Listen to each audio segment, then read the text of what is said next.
Nothing has occurred in my life which makes it differ much from the lives of millions who have come and gone and been forgotten, unless it was that I belong to the generation upon whose heads fell the awful scourge of civil war.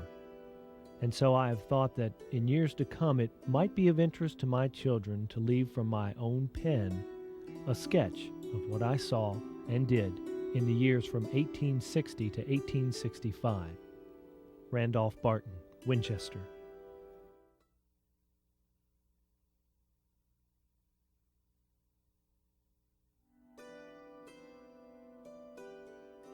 On October 16, 1859, Hayward Shepard, a free black man from Winchester, was working at the B&O Railroad in Harper's Ferry.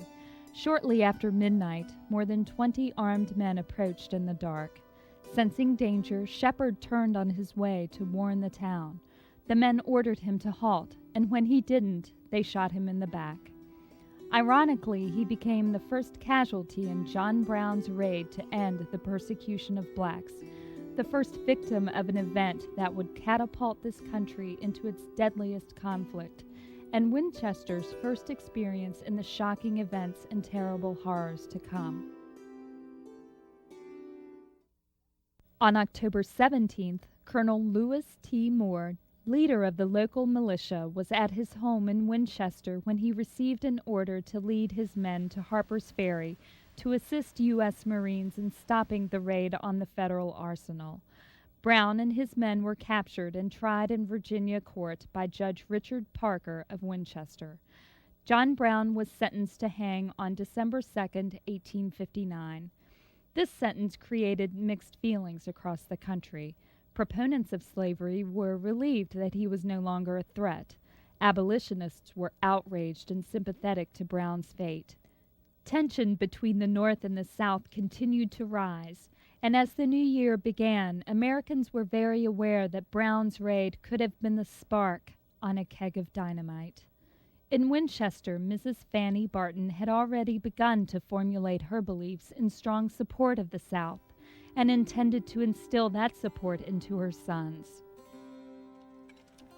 I remember driving a carriage in which my mother and cousin Richard Barton were seated from Winchester to Springdale.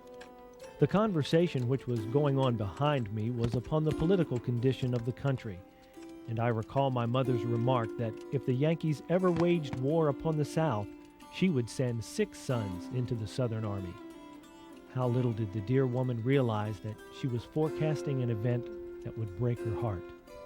Randolph Barton. In the election of November of 1860, the electorate installed Abraham Lincoln, opponent of slavery, as president. After the election, secession became a frequent topic of discussion in the slave-supported states of the South, including Virginia. The census of 1860 shows that Winchester's total population was 4,403 people, including 3,040 whites, 655 free blacks, and 708 slaves. Though slavery was an issue in Winchester, the town was overwhelmingly in support of the Union. A month after Lincoln's election, South Carolina seceded from the Union, and several states planned to follow. As a border state, Virginia was under pressure to choose sides. On January 7, 1861, Governor John Letcher called a special session of the General Assembly to decide Virginia's fate.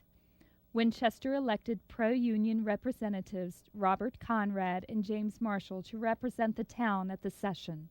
Robert Conrad became the recognized leader of the Unionist moderates, by far the largest group at the convention.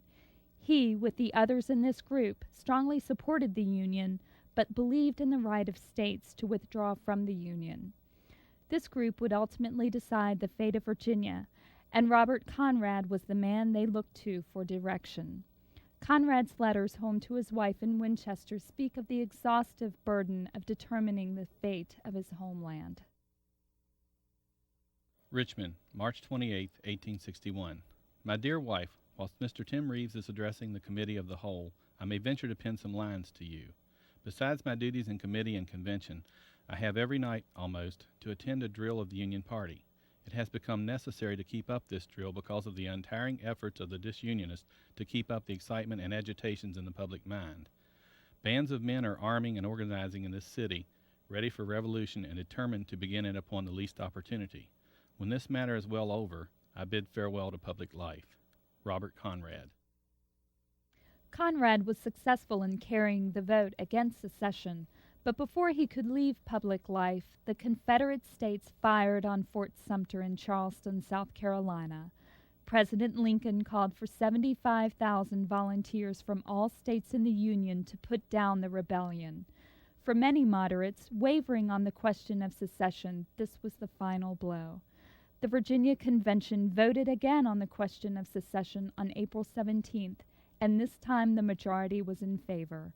Virginia became a part of a new nation, the Confederate States of America. Over the next tentative months, preparations for battle began. The Confederacy sent thousands of troops to Winchester in an effort to protect the borders of the Southern nation. Residents of the town, who had once lived as brothers and sisters, were beginning to establish their own lines of battle as they chose sides for the coming revolution. Cornelia Mcdonald was among those families that would become Winchester's strongest secessionists. I, who had always loved the Union and gloried in the stars and stripes, was surprised at myself when I felt my pulses bound at the sight of the first Confederate flag I saw borne at the head of a marching column. The windows streamed with banners, and expectant crowds awaited them. Loudon Street from end to end was draped with Confederate flags, the same flag that a few weeks before we dared not show for fear of the people.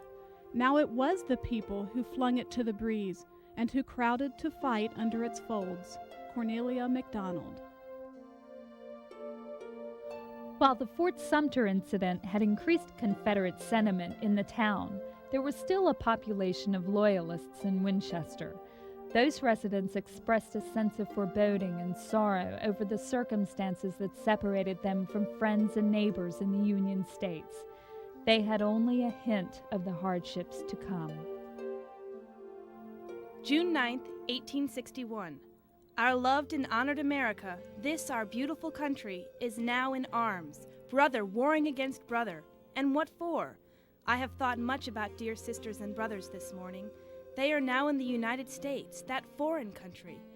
We miss the mails so much, but they have stopped between that country and this Southern Confederacy. Virginia, our once honored state, is now a traitor to the Constitution and the laws of the government of this once happy Union. Thousands and thousands of troops have marched through Winchester. Oh, 'tis awful, and many nights since that day I have cried myself to sleep thinking of this calamity. Harriet Hollingsworth Griffith. The apprehension expressed by Unionists in Winchester continued to mount in the spring and early summer of 1861 as thousands of Confederate troops began to pour into the town. Winchester had a strategic importance that would make it hotly contested ground. Over the course of the war, this town would change hands at least 72 times, more than any other community in the country. The presidencies in both Richmond and Washington watched the activity around Winchester with great interest. The main reason is whoever controlled Winchester controlled the valley, and the railroad came here, as I mentioned, and all the roads converged here. So it's a very strategic position. Plus, we're north of Washington. So you can imagine what Abe Lincoln thought when there was the Confederate Army north of him. Though thousands of soldiers were making their camps in and around Winchester, the realities of war had not yet set in, not for the residents or even for the soldiers. Many of these innocent boys joined the armies seeking adventure and honor and glory. There was little thought to the danger that lay ahead. For 3 months, Winchester bustled with the activity of a population more than double its normal size. Young men in handsome uniforms roamed the streets to the delight of the refined population of young ladies who met them.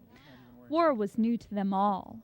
And so, when the Confederate Army left Winchester on the morning of July 19th, bound for Manassas Junction, the citizens were disappointed. But it wasn't until 3 days later, on a quiet Sunday morning in the seemingly deserted town, that a terrible sense of foreboding rested like a fog on the community. Gloom and anxiety was on every face, but how would our hearts have fainted if we had known that all through those bright, peaceful hours a deadly struggle was going on, that the good and the brave were falling like leaves in autumn. We only heard rumors of a great and overwhelming victory. It would end the war, many thought and said. How we watched and waited for news. I remember standing at the gate all day to hear what any passerby might have to tell. Cornelia Mcdonald. News from the front came, announcing a Confederate victory. It was in this battle that Thomas Jackson earned his nickname, as he met the onslaught of the Federal Army, standing like a stone wall. The Confederate Army triumphed, but even strong secessionists in Winchester had a subdued reaction when they learned for the first time the price of battle. I was in the Taylor Hotel in Winchester when the first news of the Battle of Bull Run came. A young man got his first taste of war, real war. No bands playing, no flags flying. He had smelt gunpowder and seen blood. Hugh Ogilvy Pierce, 51st Virginia Regiment. We did not begin to realize the horrors of our victory till Tuesday evening, when the wagons began to come in with their loads of wounded men. Some came too with the dead. One stopped at Mr. Charles Powell's and left his son Lloyd, killed in the early part of the battle. These made a deep impression because they were the first of the victims. Cornelia Mcdonald. The Union Army had retreated north beyond the Potomac. Though the war continued, the danger in the immediate vicinity seemed to subside, and Winchester would soon be under the protection of one of the Confederacy's greatest generals. By November of 1861, General Stonewall Jackson had been appointed commander of the Valley District of the Confederate Army. He checked into the Taylor Hotel in Winchester and established his office headquarters at the home of former militia commander Colonel Lewis T. Moore. Lewis Moore became lieutenant colonel of the 4th Virginia Infantry, one of the regiments of the Stonewall Brigade. So that's how he begins his association with Jackson. He's in Jackson's command. And in the fall of 1861, after Manassas, where Colonel Moore had been wounded, he will learn that Jackson was coming to Winchester to command the Valley District. He will send word to Jackson to please use his home while he's in town.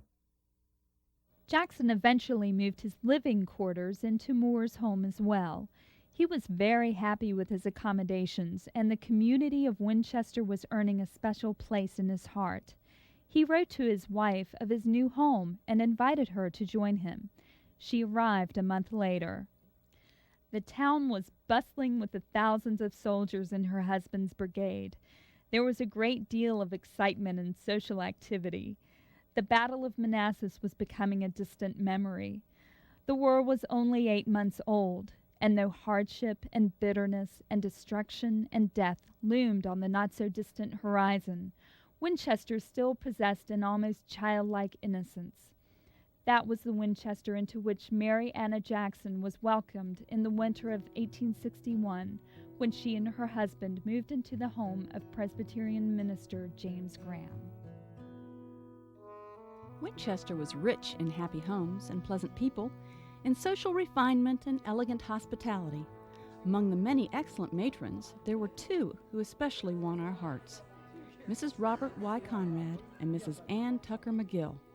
Both were descended from old Virginia families, true specimens of patrician blood. I recall a very amusing scene which occurred in Mr. Graham's parlor, showing Mrs. McGill's playful humor.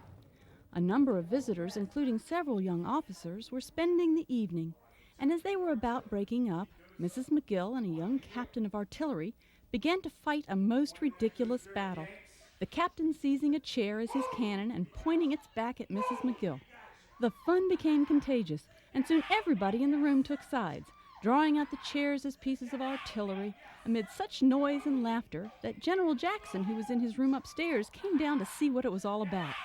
Taking in at a glance the broad humor of the occasion, he said sharply, "Captain Maury, when the engagement is over, you will send in an official report." The uproar of his mirth-provoking scene was heard far out into the street and would not have been suspected as coming from a preacher's house. And yet, if I mistake not, his reference was one of the most furious combatants on the side of his mother-in-law, Mary Anna Jackson. In many houses in Winchester, the presence of the soldiers was akin to having the circus in town. 17-year-old Kate Sperry was fascinated when she and her best friend Joe Krebs made their first visit to the Confederate camp. They're very comfortably fixed, have a nice little stove and all the conveniences of camp life. It's astonishing how well one can live with such a small quantity of fixins. We were treated to ginger cakes and chestnuts, of which we partook extensively.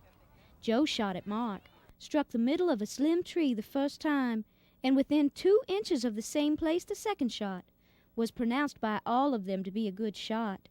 Summerfield Smith wrote a note to tell us all to come out there this evening, as they were going to have a battery drill for the benefit of the citizens of Winchester. Kate Sperry. The secessionist women of Winchester were enjoying the company of their soldiers, but all was not celebration for Unionists. As the confidence of the Confederacy increased, so did the bitterness of those loyal to the Union. Hardline secessionists were acutely interested in any depredation committed by the Union Army, and yet seemingly oblivious to the actions of their own army. Loyalist Julia Chase described a visit from Southern sympathizer Reverend Dr. A.H. Boyd. Dr. Boyd called in today and had quite a spirited conversation with Father. Of course, they did not agree in everything, and while he spoke of the evil the Federal troops had done with private property near Martinsburg, he did not say a word in regard to the firing of 72 shots by the Confederate side into a passenger car from Cumberland. I wonder which was worse. There is evil, no doubt, among the soldiers of both armies, but let us have both sides of the picture. Julia Chase. In the first few months of 1862, Winchester was beginning to feel the burden of providing for a large army. The town had never sustained a population of this size, and the carefree days were beginning to wane. By March of 1862, the Union Army was back in the vicinity of the town, and a clash between the two forces seemed imminent. The Federal forces, led by General Nathaniel Banks, numbered 36,000 men, far exceeding the small force of 4,600 that Jackson had in his command at Winchester. Jackson was forced to withdraw. For months, secessionists had heard rumors of Yankee depredation and destruction in other places, while Winchester remained virtually unharmed. Now, faced with the possibility of meeting these enemies face to face, they were filled with a mixture of sadness, fear, and contempt. Unionists observed their reactions with curiosity. Quite a number of our people are leaving town, frightened almost to death of the Yankees, that they will come and catch them. Dr. McGuire has sent his family off and says he intends burning his house. The Union Hotel, which since the war broke out was changed to Ion, removing the U and N, has within a few days replaced the letters, giving it its original name. The women seem terribly alarmed at the thought of the Yankees coming here, as if they were all monsters in human form. Julia Chase. Some hours later, Julia Chase realized that she had monsters of her own to contend with. It was a common practice in both armies during the war to capture prominent members of the communities that opposed them and imprison them for short periods of time, almost as a bargaining chip between the armies. In Winchester, Julia Chase's father became one of the first victims of this tactic, a prisoner of Jackson's fleeing forces. We learn the secessionists have 150 names down of Union people.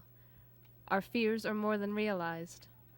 Father has been taken to the guardhouse. There about 2 hours and then hurried off to Strasburg. I saw him twice before he took his final leave, but oh, how indignant I felt towards the whole town. To take an old man lying sick on the sofa is outrageous, but we will hope for the best, though we look upon it as a high-handed piece of business. Julia Chase. With Unionists outraged and secessionists fearing the coming events, the tension and divisiveness in the town began to increase.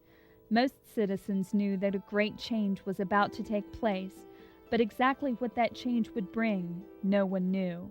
As they said their goodbyes, civilians and soldiers expressed great anxiety for the future. On the night of March 11th, there were hurried preparations and hasty farewells, and sorrowful faces turning away from those they loved best and were leaving, perhaps forever. At 1 o'clock the long roll beat, and soon the heavy tramp of the marching columns died away in the distance. The rest of the night was spent in violent fits of weeping at the thought of being left, and of what might happen to that army before we should see it again. I felt a terrible fear of the coming morning, for I knew that with it would come the much-dreaded enemy. Cornelia Mcdonald.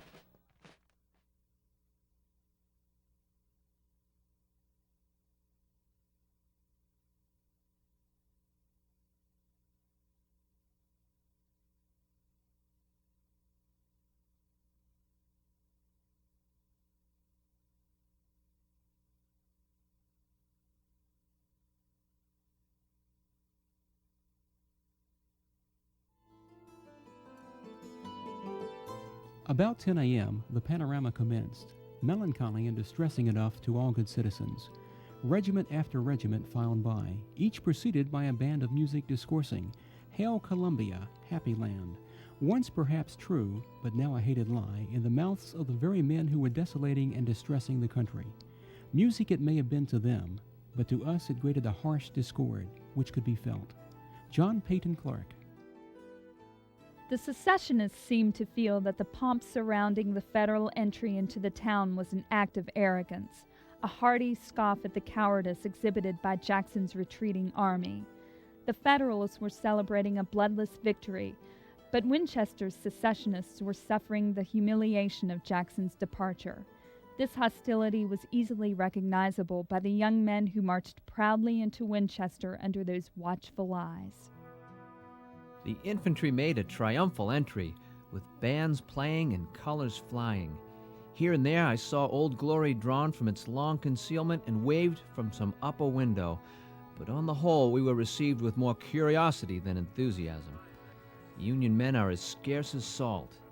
The regiments are, most of them, encamped on the hills about Winchester, making it look like a beleaguered town. Lieutenant Metzer Dutton, 5th Connecticut. Winchester had not yet been occupied by Federal troops. As a town on Confederate ground, it was a natural course of war for Winchester to be subject to the martial law of a hostile territory. Commerce was limited, and some stores were forced to close altogether. Homes were searched for contraband. Wood and provisions were requisitioned for use by the thousands of soldiers in the area. A strict curfew was imposed on the town, and a provost guard was established to enforce the rules. Though there were no severe threats to the welfare of the citizens, the mere inconveniences were enough to foster a disdainful demeanor in the strong, independent families of Winchester. Secessionists, particularly the females, began to openly express their displeasure for the situation. The enemy have swung out a Union flag at the little brick office next to the Kellers. None of the girls in the neighborhood will walk under it.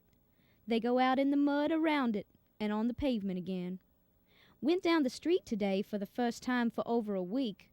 When we got to Bell's Corner, I saw that the Northern rebels had flung their largest sized flag all the way across the street. So we walked around the back street, and the whole gang of them hissed and cursed us to everything.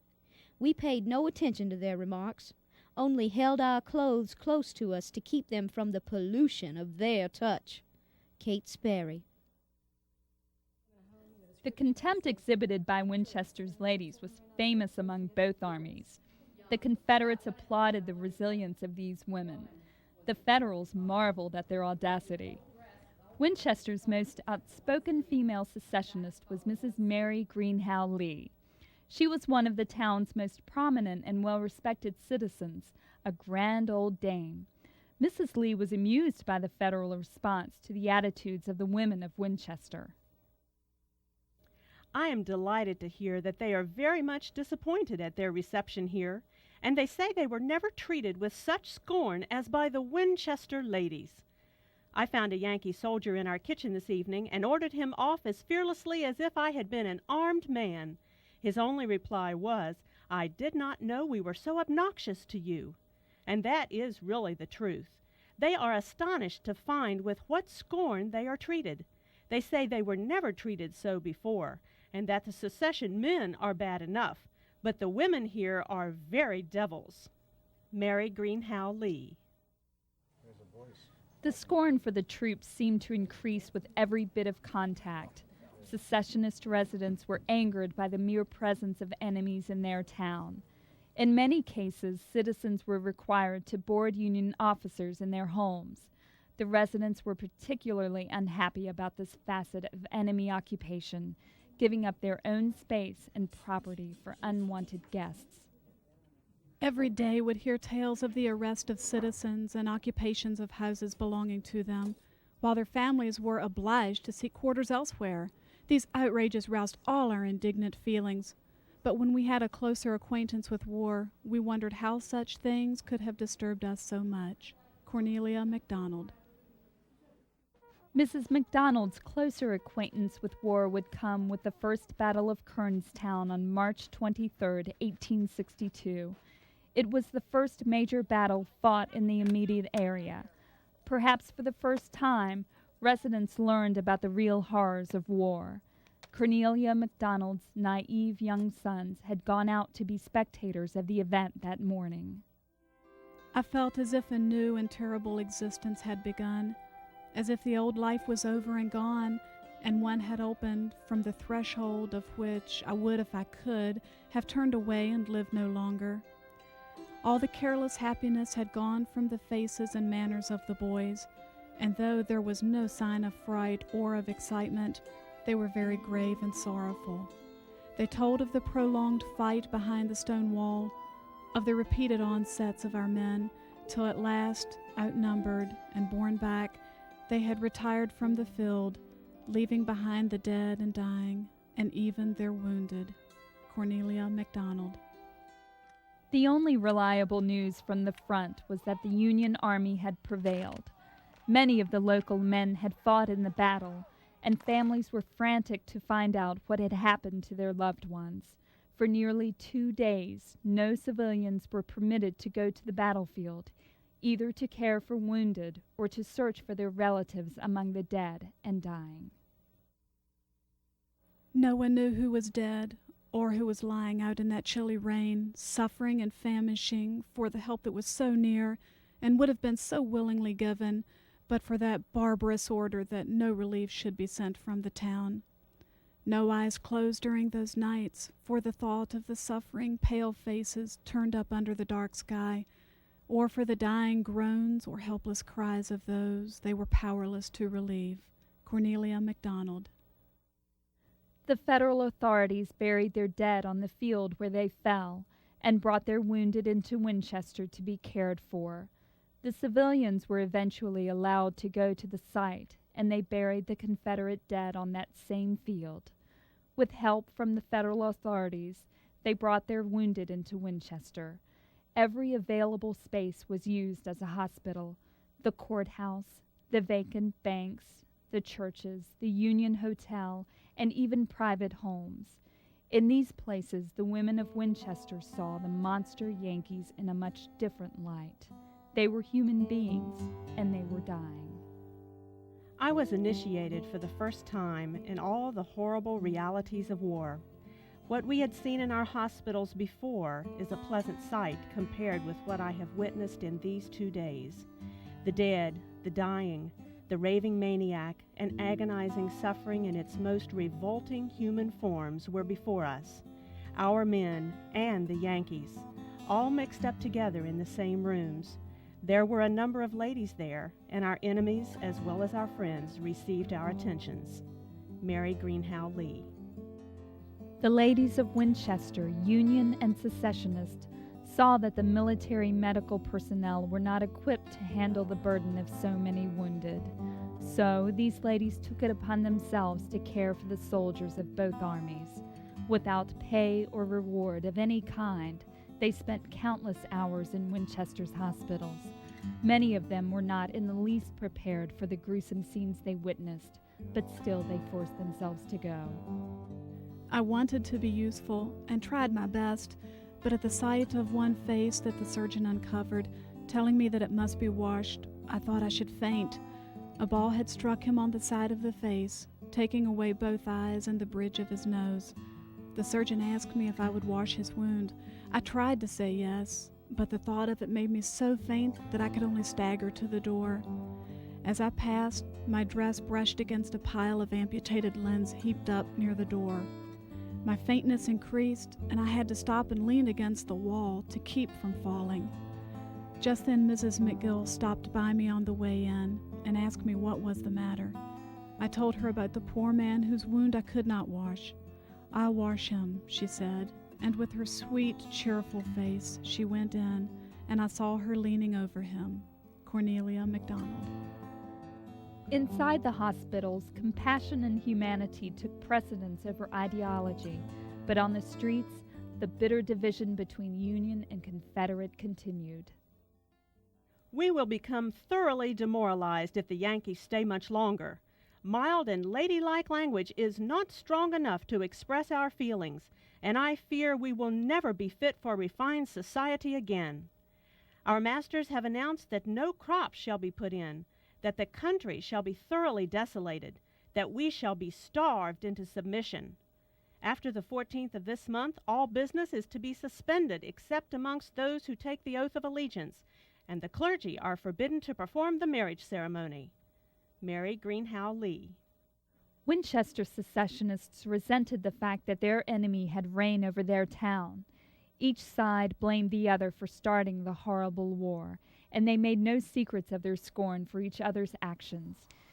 In a mysterious, lawless act in May, some unknown parties expressed their displeasure at Winchester's involvement in the events at Harper's Ferry several years before. Last night, the Yankees set fire to the building of the medical college. The incendiary act is supposed to have originated in revenge for the fact that the body of old John Brown's son, who was killed at Harper's Ferry, was carried there as a subject for dissection. When one of the firemen of the town attempted to throw some water through a hose upon the burning building, a citizen told me that he saw a federal officer step up to him and order him to desist. John Peyton Clark. Because of the actions of the medical students years before, many Union soldiers had entered the town of Winchester with a contempt for its people, believing that those people supported the institution of slavery. It can be safely assumed from all the writings that exist from the Civil War period that there were no absolutes. All Southerners did not condone slavery, all Northerners did not oppose it, and all blacks did not favor the Union, at least not in Winchester. Well, there's a very famous story about a Winchester free black who became famous in the minds of Southerners because of his loyalty to the Confederacy. Apparently, during one of the Union occupations of Winchester, this was about June 1863, I think, this man was, the Union soldiers approached him and asked him basically to work for them, to cut wood or wherever, and he refused. He identified himself as a Southern patriot and refused to work for the Union soldiers. And the Union soldiers were puzzled by this because the Emancipation Proclamation had been issued about 6 months earlier, so they assumed that every black person would be on the side of the Union, particularly a free black. But this man refused to work for the Northerners. He said he was a Jeff Davis man, said he would never betray the South, so they threw him in prison. They locked him up. Some of Winchester's slaves remained loyal to the community throughout the war, but in May of 1862, the Union Army gave them incentive to flee the town. General Stonewall Jackson, who had recently evacuated Winchester, was in the vicinity again. Rumors said that his army planned to engage the Union Army of General Banks and recapture the town. Some mischievous Union soldiers apparently used the occasion to start rumors of their own in the black community. One of the Yankee stories told to the Negroes today is that Mr. Jackson is killing all of the Negroes, men, women, and children. This is their last resort to frighten off those who have still remained at their homes. Mary Greenhow Lee. On the morning of May 25th, the fears of the black community increased with the sounds on the hills around the town. Jackson had arrived. When they broke out into the open here and then began their advance downhill into that federal flank, you would have heard a lot of rifle fire. And I think that the noise up here would have been deafening. And within a very few minutes, Banks' army has been reduced to, it's not an army anymore, it's a uniformed mob. Great many men thrown away their rifles, long since forgotten about their officers, and are simply trying to get through the crowded streets of Winchester out of town to the north. Federal accounts are full of descriptions of how the streets were choked with fugitives and how people were opening windows, taking shots at them. Seeing their long-absent soldiers in the streets, secessionists were overjoyed and ran out to greet them. As the last of the Federals made their way out of town, Jackson's men had to refrain from firing upon them for fear of killing the citizens who rushed to the streets. That was the scene that the Federals would remember, citizens reveling in their defeat.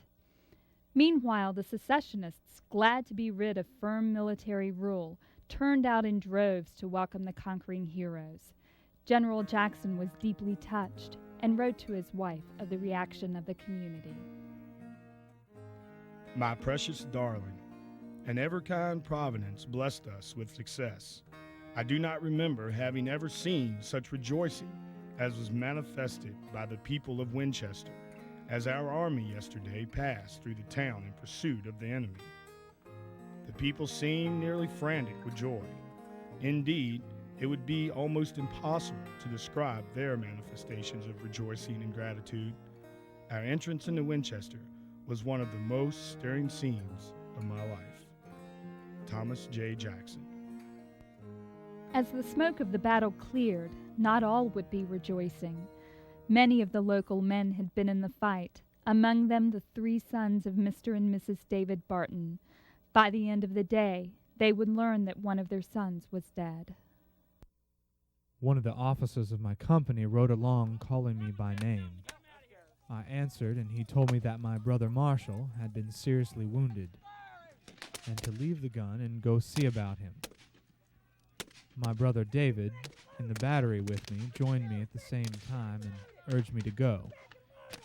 I went down at once and was told of his serious wound, and that he had been carried down the hill. I went on tracing him by those who had seen him and found that he had been carried into the house which Miss Hollingsworth lived in. The parlor door was open, and near the fireplace was a horsehair sofa. On it lay my brother, his clothes saturated with blood. He had almost instantly bled to death.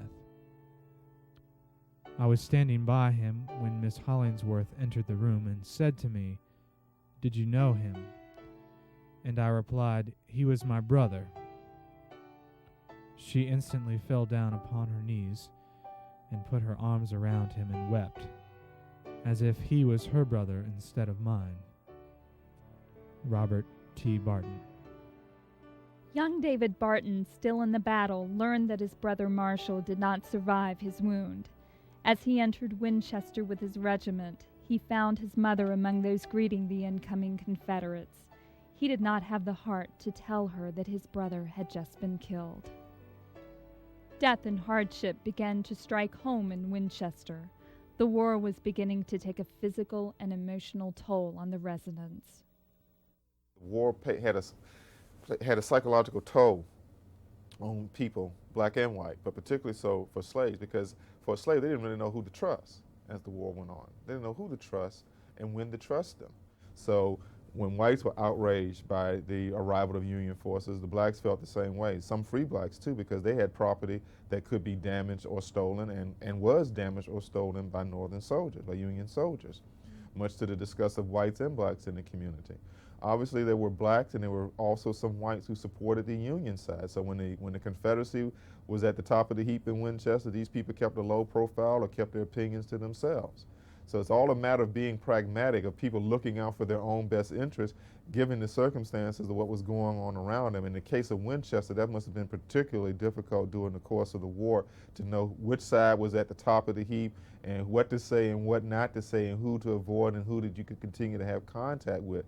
Many blacks, particularly slaves, practice a very wise form of pragmatism. When someone, if a white person that they did not personally know asked them whose side they were on, the slaves would respond, "I'm on God's side." And that's probably the best answer they could have come up with. Just like whites, many blacks left the community when an army was in town.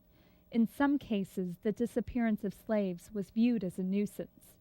White men and women were forced to do labor they had never done. But in other cases, the disappearance of a servant created a sense of loss and concern almost equal to that of a missing family member.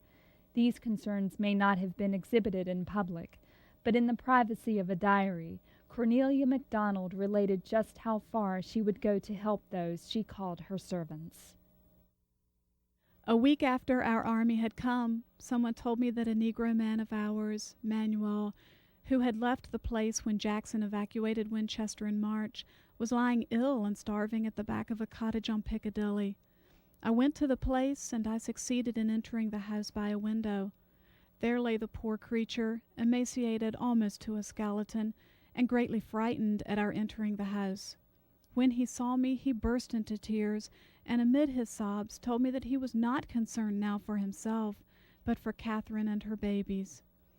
She had been frightened at the accounts they had heard of the cruelty of Jackson's men and had fled to save her children.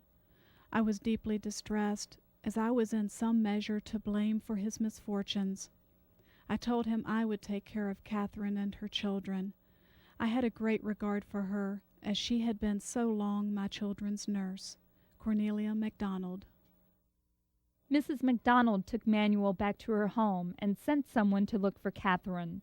She and her children were found on the road to Harper's Ferry, starving and forlorn. Catherine came back to Winchester, and Mrs. McDonald nursed the family back to health.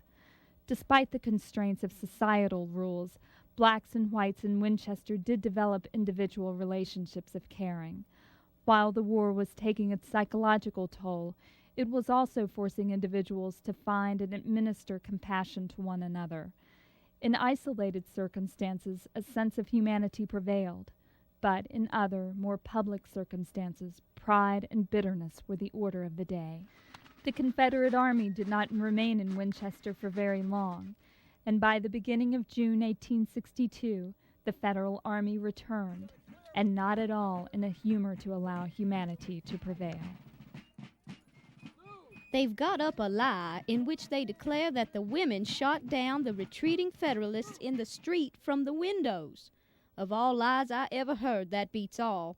There is hardly 10 girls in town that know how to shoot, and they were all too badly frightened to appear at the windows. For the Yankees had sworn that if they ever had to retreat, they'd kill every woman who dared to show her head. Kate Sperry. Though Kate was convinced that the rumor about the shooting was false, she met someone who begged to differ. Winchester's provost marshal was responsible for the day-to-day activity of the soldiers in the town. He received many visits from residents seeking passes to travel beyond the Federal lines or seeking permission for various activities. On one occasion, Kate Sperry had gone to the provost office to get permission to send a letter south to Tennessee. During the course of the visit, she got into quite a heated discussion with the provost marshal. He was furious, got red up to the roots of his head, and said, "There are very few ladies in Winchester, very few. Do you deny that they shot out the windows?" And I said, "I deny nothing to you, sir. I can prove that I was out of this town at the time of the retreat." And then he said, "I don't blame you. I don't say that you did it. But," he said, shaking his fist at me, "if restitution is not made for these deeds which I saw committed, 2 of our men shot down right before my very eyes dead while I saw petticoats flutter at the windows. why, you'll all suffer. The tension in the town of Winchester wore daily on the minds of all citizens, particularly when their daily lives grew more difficult. As the months passed, food and provisions around Winchester were scarce. Commerce was suspended in some cases, but in many cases the demands of a large army far outweighed the supply that the little town could furnish. It is almost impossible to get the necessary supplies from day to day.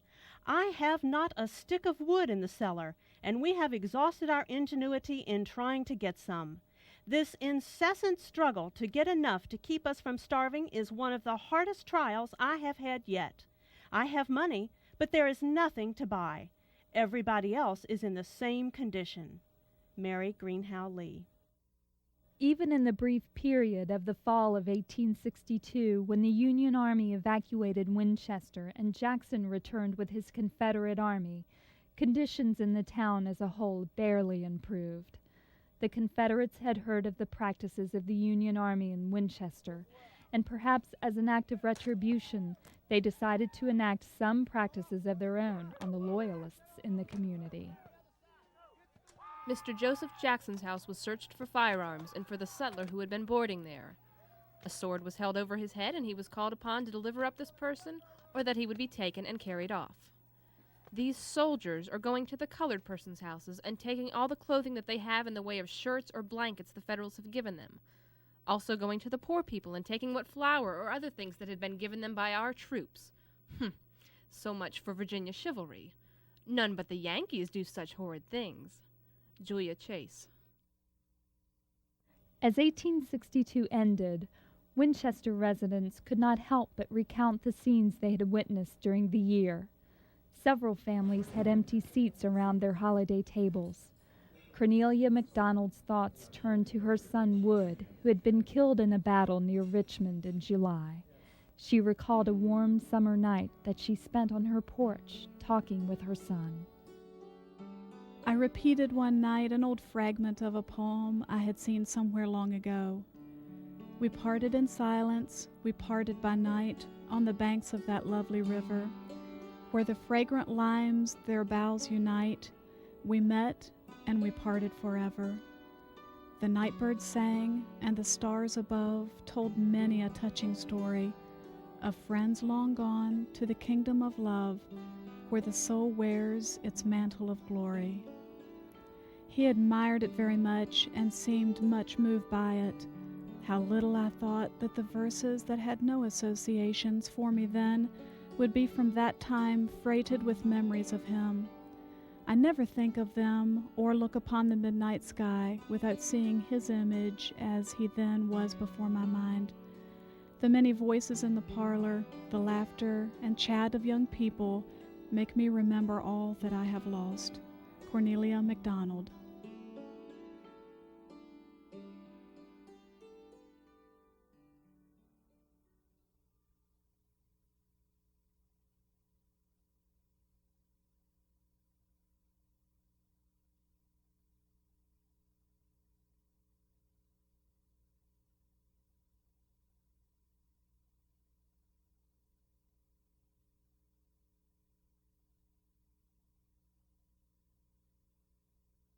January 1st, 1863, ushered in yet another era to the struggles of Winchester and the country as a whole.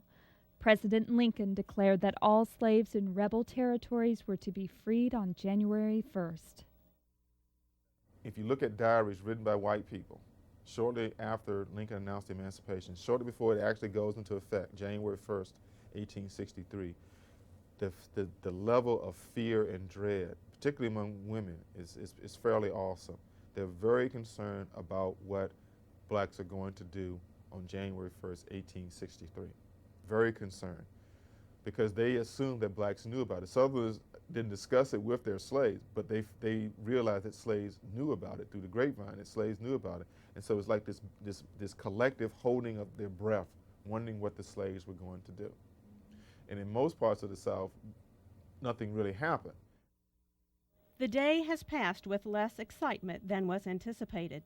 There was no further announcement of emancipation. Milroy arrived today with the rest of his command. Each new commander rules with more or less tyranny as his nature dictates. Milroy is only second to Butler in his brutality, so we need expect no consideration from his hands. Mary Greenhow Lee. General Robert H. Milroy was a strict disciplinarian and a staunch abolitionist. He prided himself on being the first of Lincoln's generals to enforce the Emancipation Proclamation. He had very little patience for the indignant demeanor of the secessionists and vowed that he would force Winchester's secessionists into submission. He decreed that if his men were insulted by word or manner, by male or female, those civilians would be imprisoned. He also dictated that residents would be required to take the oath of allegiance to the Union, or they would be denied the purchase of food and firewood. Mrs. McDonald was among those who had to be resourceful in obtaining the necessities for her family. Like many of Winchester's secessionists, she did not even consider the oath an option. She found herself secretly trading for goods with merciful Yankee soldiers. After a while, even that was not enough, and she determined to confront Milroy himself to get permission to buy goods.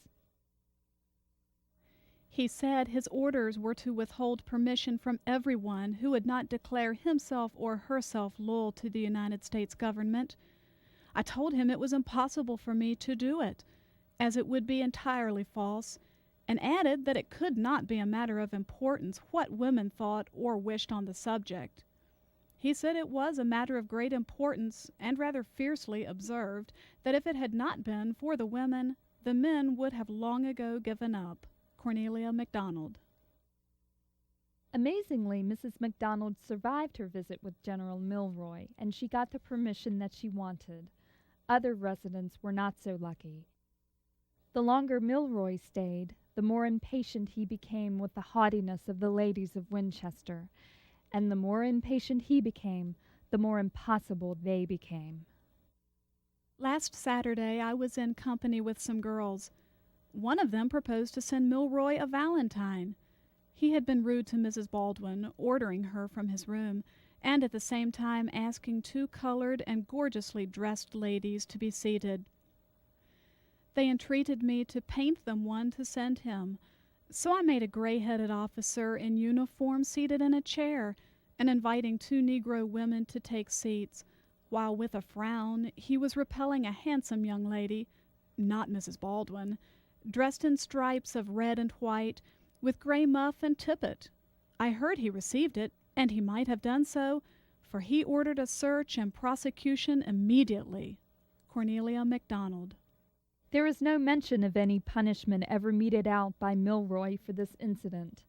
Though he may have been enraged at first, his efforts were beginning to focus on other members of the community, among them the wife and children of Mr. Lloyd Logan. Milroy's actions against the family were reportedly in consequence of how Mrs. Logan treated one of his soldiers. In June of 1863, many citizens recorded their reactions to what they saw as an outrageous act, even 13-year-old Getty Miller. This evening they sent Mrs. Logan out of their lines and all of her family, and would not let her even take her silver, and made her leave everything except their clothes. And old Milroy and his wife and brats have taken her house and all her things. Getty Miller.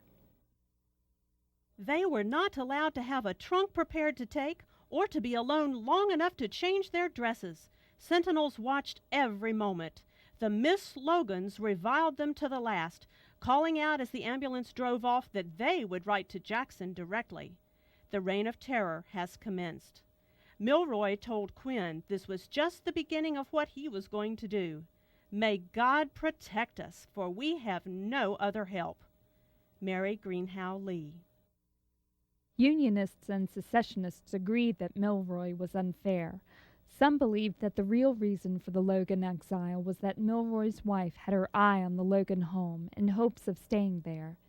Even Milroy's own men recognized the lack of justice in his actions. Many felt that he was following his own personal agenda as opposed to that of the U.S. government. 6 Union officers resigned their commissions as a result of the Logan incident. Secessionists still held on to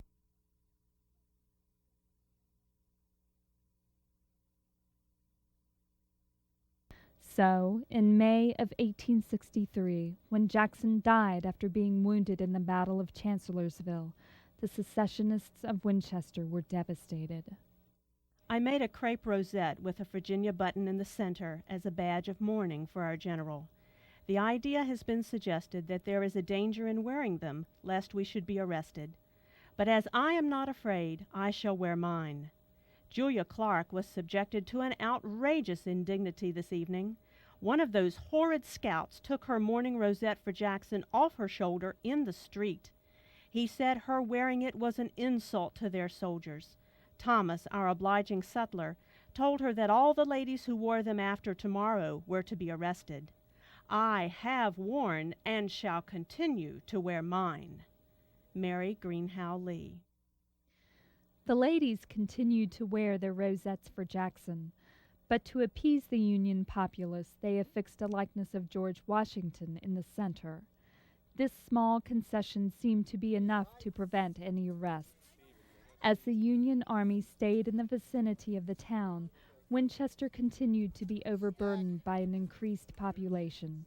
Sickness and disease were beginning to run rampant among the soldier camps and also the private homes. We hear of nothing but sickness and death. All other eras since the war have been bright compared with this. Milroy is thoroughly alarmed about the condition of the town. It would be a righteous retribution if he were to contract this fever. The pestilence is increasing, and there are not half a dozen houses amongst our friends where there are not cases of sickness. Mary Greenhow Lee. Many residents were required to give up their homes for hospital space. By the beginning of June, a federal soldier had come to Mrs. McDonald's door, delivering the order that her house was to be taken. Within a month, she left her home in Winchester, never to return. During that month, the Confederates were making their way back up the valley toward Winchester. Confederate Commander Robert E. Lee had decided that it was time to move north into Pennsylvania. He determined that Milroy's command at Winchester was his only barrier, so he sent 3 of his generals to take control of the town. General Ewell sent a flag of truce demanding a surrender of the town, to which Milroy replied he'd burn it first. Then General Ewell returned this answer: "If you burn it, we'll hoist the black flag." So as he's surrounded, he'll have to soon give up. Kate Sperry. But Milroy did not give up. So, on June 13th, as Confederate Generals Ewell and Johnson positioned their men on the south side of Winchester, the third of the generals, General Early, took his men to attack the weakest of Milroy's 3 fortifications, West Fort. At about 5:45 p.m., the guns opened up. Lieutenant Colonel Hillary Jones was the artillery commander. He divided his guns, a group of 8 and a group of 12, put the fort in a crossfire, and then Early selected the Louisiana Brigade to attack across this ground underneath the artillery barrage. It's very rare in the war that you had infantry attacking underneath their own barrage. The 5 regiments came out, swept across this field. They stopped at the base of the hill behind me and waited there for the guns, their own guns, to cease fire. It was not only an incredible sound, but a lot of the diarists that you've mentioned write about the sky being illuminated by flashes of light. It was a thunderous artillery barrage. It gets dark about 8:30, 8:45 at that time of year, and the bombardment went on until midnight. Just pounding those forts over there, just saturating those forts in all kinds of artillery projectiles. As I ride, I hear the cannon roaring. Oh, Lord, protect us and our army. Never heard such terrific cannonading in all my life. Am afraid our town will yet be blown to atoms. Kate Sperry. For an hour after my last notes, the shells screamed through the air, and the cannon thundered forth its peals, sounding really like thunder. I do not suppose Milroy will shell the town, though I hear he says he will see the town streaming with blood from one end to the other before he will give it up. Mary Greenhow Lee. The Second Battle of Winchester lasted for 3 days, and by the end, many lives had been sacrificed. When the smoke cleared, Milroy had secretly escaped and the Confederates had taken control of the town. Once again, the streets of Winchester were filled with the celebrations of the secessionists. They were finally rid of their tyrant. At one time, we found ourselves near the hotel, the band playing the Bonnie Blue Flag, and the ladies of our party singing the chorus. The street crowded with men and cheering for the ladies of Winchester. Such proceedings may seem out of place to whoever may read this, but if you for months had been ground down, every word and action misconstrued, surrounded by spies, having to resort to artifice to obtain the bare necessities of life, you would so exult in freedom and in gratitude to those who delivered you that all the restraints of etiquette would be thrown aside, and you would pardon our enthusiasm. Mary Greenhow Lee. The enthusiasm was short-lived, as the rebels left town a few days later, bound for Gettysburg. In the most famous battle of the war, the Confederate Army was defeated. Although Winchester loyalists were relieved, they also recognized the severity of the battle. Their town had not yet recovered from the destruction of their own battle only a month before, when the wounded from Gettysburg came pouring in. The wounded have been coming since yesterday. We hear 1,500 men are to be sent. All unite in saying that it was an awful battle and great slaughter on both sides. Our town is alive with soldiers, and the secession ladies will have their hands full attending to the wants of the wounded. Julia Chase. With the latest Confederate defeat, Winchester entered a period of daily uncertainty. For nearly a year, the town would change hands practically every few days. There was never a long period of occupation. In the beginning, this seemed like a good thing, but Winchester soon realized that the protection afforded by an occupying army was gone. Residents were now virtually at the mercy of any marauding band. The local infrastructure begins to break down as the war goes on. And as the war gets nastier and nastier, and during those periods between lines, then you have a lot of what you might say highwaymen, just people out looking to take what they can here or there, stragglers from the army. The stragglers seemed to have free run of the town, as the local authorities were virtually non-existent. A Union officer named David Strother had been familiar with Winchester and made his own observations about the community during this bleak period. Winchester is dead and rotten. No business, nothing to eat. Houses deserted, population leaving going north and south. You may look on Main Street at midday and not see half a dozen persons. The banks are closed. There is no money that will pass. Country people will not bring marketing to town because they have no confidence in the currency. They wish an army there because they would have protection and something to live on. David Strother. Regardless of what army they fought for, the marauders were ruthless, and they were indiscriminate in choosing their victims. One of the most well-known incidents occurred in November of 1863, when 3 men rode into town and harassed and shot one of the citizens. They then set fire to Legg's Mill and rode around the fire with drawn pistols, threatening to shoot anyone who came near.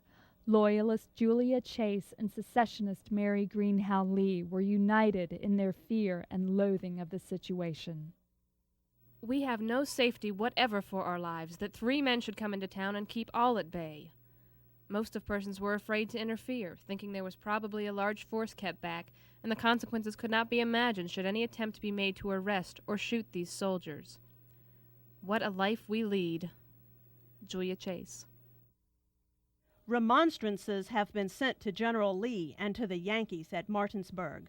Are we not in a defenseless condition when 3 men can ride into town in broad daylight, fire at unoffending men and women, and burn houses down before our eyes? Mary Greenhow Lee. Mrs. Lee became so distressed with the state of affairs in Winchester that when Christmas came in 1863, she could not muster any holiday cheer. Even though her church opened for celebration for the first time in 2 years, she could not contain her sadness and bitterness. I was so overwhelmed by the host of sad associations connected with the missing ones who were with us last Christmas at our church 2 years since that I could not restrain my tears, an emotion to which I rarely give way. So many of my friends who were with me then have been killed in battle, or died from other causes, or are exiles from their homes, that my mind was filled with ghostly specters. And when I came out of church and Mr. Averett wished me a Merry Christmas, I was so rude as to tell him it was a mockery. Mary Greenhow Lee. In the next couple of months, Mrs. Lee would lose even more of her neighbors, 3 of them as retribution for an act that happened in January. A Unionist named Dooley was taken prisoner. Confederate soldiers went into a church and arrested him at the end of the service. Unionists were outraged. This is outrageous, and Mr. Dooley's son went to Martinsburg to make the case known. It is thought that some of the Secesh women have been the cause of Mr. Dooley's arrest. Our cavalry have come up from Martinsburg with orders that if Mr. Dooley is not released in 2 weeks' time, the mayor and 50 secessionists will be held as hostages. I hope the people of Winchester will never have anything more to say about the dreadful Yankees when their men behave so badly. Julia Chase. As Julia Chase suspected, the secessionists did pay for Dooley's arrest. It was already a common practice of war to imprison the prominent citizens of enemy communities, but the act of Dooley's arrest only aggravated a volatile situation. Within a matter of months, 3 prominent secessionist citizens had been arrested. Robert Conrad, Reverend Dr. A.H. Boyd, and Philip Williams were all taken from Winchester by the Union Army and imprisoned in Wheeling, a part of what is now West Virginia.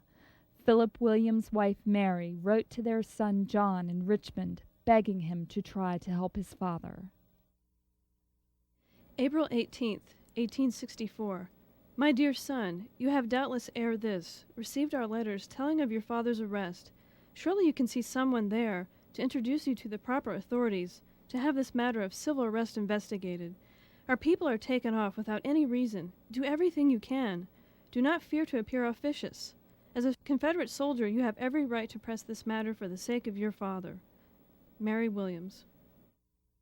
Though John Williams was not able to effect his father's release, fellow prisoner Robert Conrad was given a 60-day parole in Richmond to attempt to work out a solution. Shortly afterward, General Robert E. Lee drafted a letter to Confederate President Jefferson Davis concerning the imprisonment of Mr. Conrad and Mr. Williams. The Confederacy negotiated their release, but Reverend Dr. Boyd did not return to the community until September. In the meantime, Winchester saw several sizable skirmishes, one of them at Rutherford's farm just outside of the town. It was there that a Winchester young lady, Tilly Russell, earned widespread fame for her kindness. She sat in vigil with Randolph Ridgely, a severely wounded Confederate soldier. She's 19 years old at the time. And she walks the 4 miles north in the gathering darkness through this battlefield, the dead, the dying, wounded, wandering soldiers, finds young Ridgely, and she comforts him through the night. Ridgely survived, and Tilly's act of kindness was immortalized in a painting called Angel of the Battlefield. She was one of many women who witnessed firsthand the destruction of war. By September of 1864, Winchester had suffered many times at the hands of both armies. Union General Hunter vowed to lay waste the Shenandoah Valley and burned many farms and residences. In retaliation, the Confederates raided and burned the town of Chambersburg, Pennsylvania. The military war had become a battle of civilian destruction, leaving citizens in a constant state of fear. Winchester residents had witnessed horrible scenes of battle and cared for large numbers of sick, wounded, and dying. But the town had still not seen its largest conflict. In mid-September, a small force of Confederates was in control of the town. Union General Philip Sheridan, curious to learn of Confederate maneuvers in Winchester, found that one of its residents, Quaker school teacher Rebecca Wright, was loyal and could be trusted to relay accurate information. He corresponded with her and learned of the inferior Confederate forces at Winchester. Within 4 days, he launched an offensive on the town that would amount to a body of 11,000 Confederates under General Early against Sheridan's force of 42,000.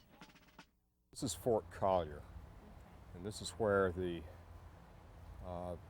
most dramatic event of the Third Battle of Winchester took place. Some might say the most dramatic event in Winchester's Civil War history. On the 19th of September, 1864, Fort Collier was the northern anchor of the Confederate line of defense facing eastwards. Jubal Early was defending Winchester that day, and somewhere between 4 and 5 p.m. on the 19th, Sheridan unleashed from Stevenson's Depot the largest cavalry advance and then charge in American military history. Perhaps as many as 9,000 cavalrymen initially advancing from Stevenson's Depot, and then when they approached the fort here, into a flat-out charge. Early's losses were in the neighborhood of 1,700 men killed and wounded, and Sheridan's were somewhat more. But whatever the numbers were, they were completely beyond the capacity of Winchester to care for. One soldier was carried to the home of Philip Williams to receive care for his wounds.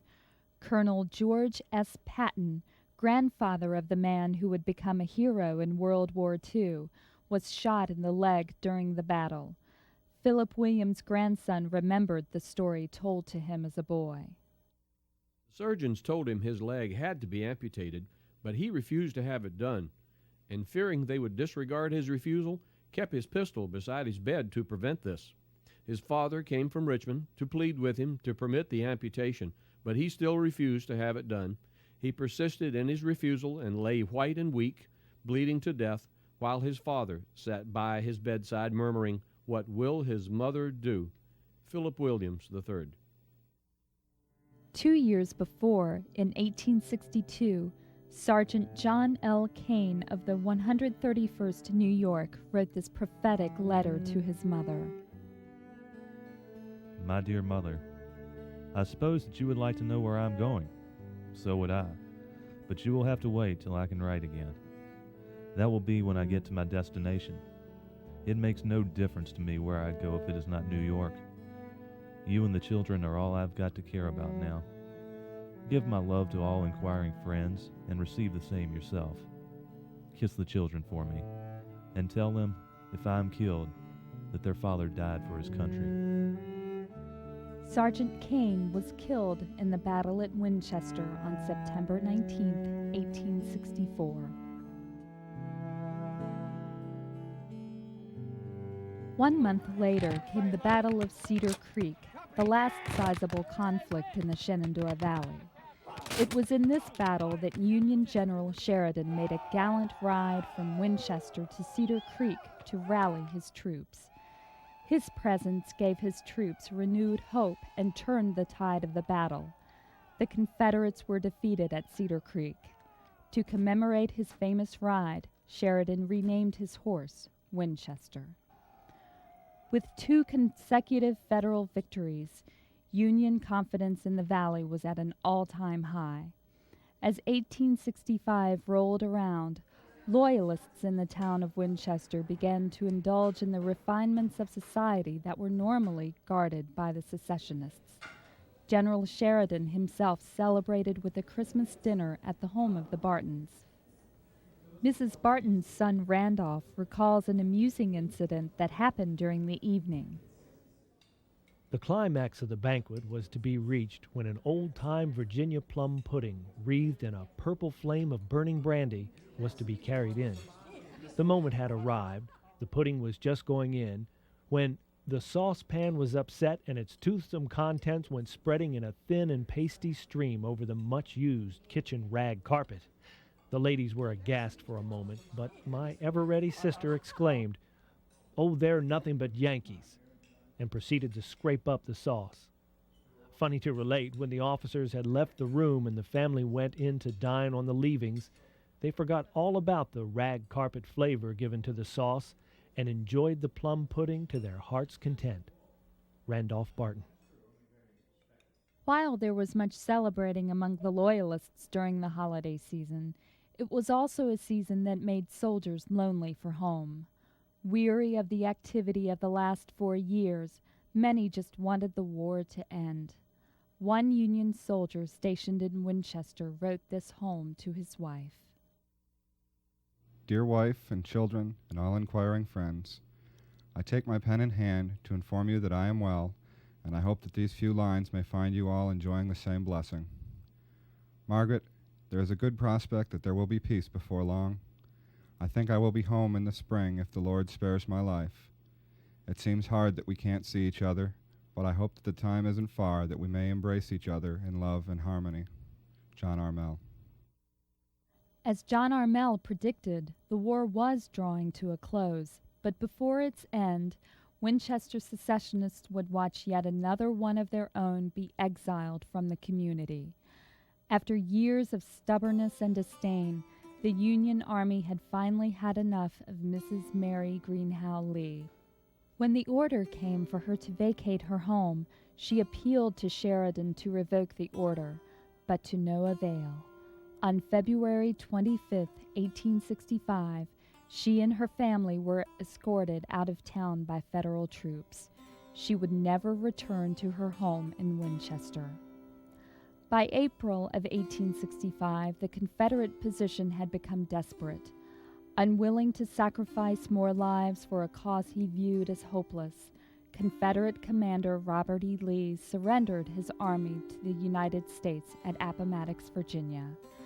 Emma Riley vividly recalled the night the news reached Winchester. We had all retired early on Sunday night, the 9th of April, having no churches open at night, and we had only been asleep for a very short time when we were aroused by cannons booming and brass bands playing at the different headquarters, making such a din that we could scarcely recognize the tune of any one of them. Hearing soldiers run by the house, we threw up the windows and called to know what was the matter. The reply was, "Hooray for Grant! Lee's surrendered!"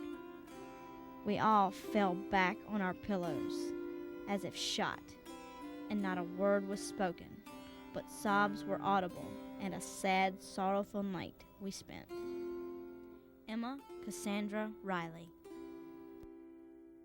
With the war over and a continued Federal presence in the town for years to come, there was little left to do for Winchester residents but to rebuild their lives and to reflect on what the last 4 years had meant.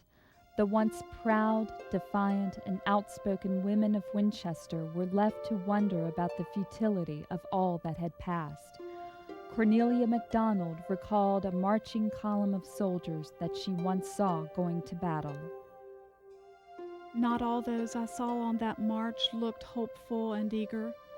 Some of the most dejected and hopeless-looking faces I ever saw were among them. Perhaps they thought, as they plodded on their weary way through mud and snow, of the little faces at home. Perhaps some hut on the mountainside, of want and hunger, of the poor, overtasked wife whose lot was hard in the best of times, now toiling indoors and out, trying to fill the places of both father and mother. Those are the thoughts that take away the strength from the men's arms and the hope from their eyes. Those poor ones and the gay and happy-hearted, the rich, the intellectual and accomplished, all have gone down together, and the long trenches have received them and hid them away. Cornelia Mcdonald. These women of Winchester, who were famous for their care of the wounded, continued to care about the young men who lost their lives in the war. In the summer of 1865, Mrs. Philip Williams and the wife of Reverend Dr. Boyd decided to form a committee for the purpose of locating and identifying the bodies of Confederate soldiers who were buried on the battlefields around Winchester. They formed the Ladies' Memorial Association and put under contract 5 acres of land adjoining Mount Hebron Cemetery. They then went about the awesome task of raising money in a war-torn and penniless Shenandoah Valley. Amazingly, within a year they were able to acquire the land for the cemetery, and with the help of some male leaders of the community, began the process of reinterring the bodies of their fallen soldiers. On June 6, 1866, the newly created Stonewall Cemetery held its first Confederate Memorial Day, a tradition that is still observed in Winchester more than 130 years later. By September of 1866, a federal detachment had come to Winchester to begin collecting the fallen Union soldiers from the Northern Valley. They are interred at the National Cemetery, which now adjoins the Stonewall Cemetery. The soldiers who had fought so bitterly against one another now rest in peace together. There's a cute anecdote, and it was told to me by Stuart Bell.